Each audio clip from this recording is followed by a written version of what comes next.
quite a useful adaptation for liberalism, essentially to be able to infect and contaminate all these structures of social relation, kinship, and religion, and church, and all these things, and to basically say that it's liberating you from them, but really what it's doing is it's liberating you from any possibility of being able to oppose itself.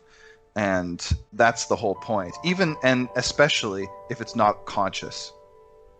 Yeah, there's I know that there's a Wikipedia article on totalitarian democracy, but not one on liberalism. And of course, totalitarian democracy basically boils down to whatever the current Anglo country in charge doesn't like. The discussion that we've had this far, I think, ties in quite well as it kind of contextualizes like mold bugs analysis of. He wrote an article way back when called "Why I'm Not an Anti-Semite."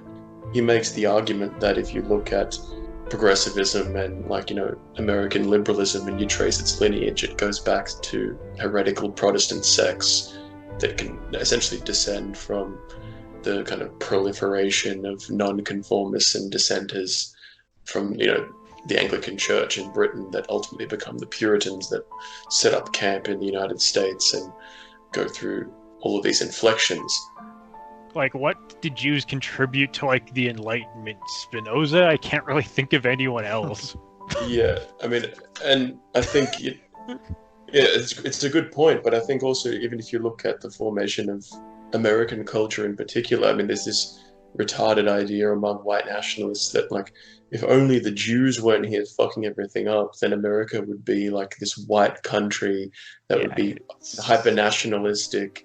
And it's just because of the Zionist Jewish conspiracy that it is how it is. Actually, that's completely false. I mean, as we've pointed out here, the reason why America is how it is because it's an Anglo country. Everything that it's doing is completely in line with the values, standards, and culture of what you would expect from an Anglo nation.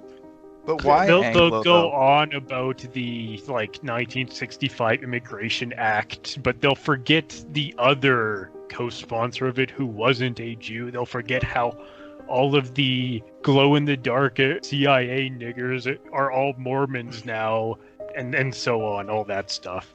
But I think an important thing that you have to sort of look at, if there's going to be anything beyond just analysis, if there's going to be something that's done moving forward, is why the Anglo? Why is it this particular people? Or I would say that it actually goes beyond the Anglo, and that you could extend it into the Low Countries and parts of Northern Europe. Even really, it's sort of a North Sea thing. Definitely very similar to Anglos in regard for the whole mentality in general. Like there's a reason why the Glorious Revolution installed a Dutchman.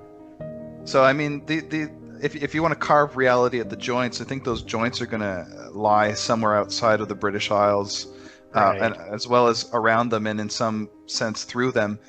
But why, though? Like that's really the crucial question. Why is it this part of Europe? Why is it these peoples? And what is it about them that makes it so? Why did liberalism happen here rather than in Ukraine? And if we can answer that question, maybe we can answer the question of like what comes next, and also what we can do to sort of push things in that direction. Well, I think we already can answer that question, like with what I've already said, in addition to like the kind of notion of Faustianism, of like Northern European civilization having this progression of spiritual insights, which began with the Nominalist Revolution and William of Ockham, who I think was Dutch, right? To kind of reinforce what you said earlier. Ockham was like actually, I believe he was British. Funny enough. Okay. Check, well, there you go. Let me just check. It doesn't really matter, but with the Nominalist Revolution, you get the kind of the first rupture. Oh yes, English Franciscan. There you go. The eternal Anglo.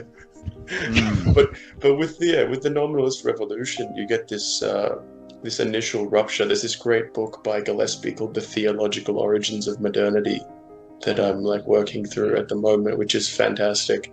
And it talks about how this theological development in the 13th century, in which the kind of Aristotelian realism was like disentangled from theology, And through basically meditations upon the omnipotence of divinity, problematizing our capacity to have any faith in any forms of categories of knowledge independent of their provision by the authority of the divine. And then ultimately then you get the Protestant Reformation a few centuries later, in which the category of revelation is elevated above scriptural authority and priestly interpretive authority.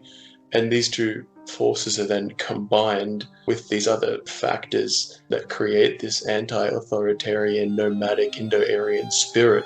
And these things kind of reach a point of inflection in which you get the Enlightenment, you get the kind of severing of the connection of our understanding of knowledge and its relationship to divinity, as though divinity spoke being into existence. Instead, now divinity is administered to by a transcendental subject in Cartesianism or Kantianism or whatever, or even in empiricism to a certain extent.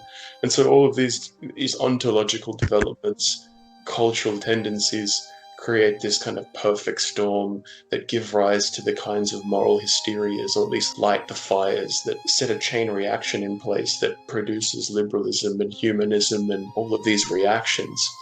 Now we're at this point in which we're looking back upon this and trying to make sense of it and try and find a ontological position that is itself revolutionary and innovative to kind of get out in front of this dialectic and then use that energy to hopefully be part of a trajectory, momentum that can head beyond liberalism into a post-liberal direction. One other thing for which we ourselves are responsible is having a type of government which is a natural breeding ground for con men and liars. The Jews didn't do that to us. In fact, all Jews were banned from Britain during the period when the parliamentary form of government developed there. Edward I sent them all packing in 1290 because they were involved in too much mischief in his kingdom. And it was more than 350 years later when Oliver Cromwell, deranged by a Puritan infatuation with the Old Testament, permitted them to start trickling back in. And of course, the rat's nest of a system we have in Washington now grew out of the English parliamentary system. And so we cannot blame the Jews for the fact that we have a system of government which is so susceptible to corruption. A system in which fools are allowed to vote and knaves are allowed to hold office. And so we cannot blame the Jews for the fact that we have a system of government which is so susceptible to corruption. We ourselves are responsible. We ourselves are responsible. We ourselves are responsible.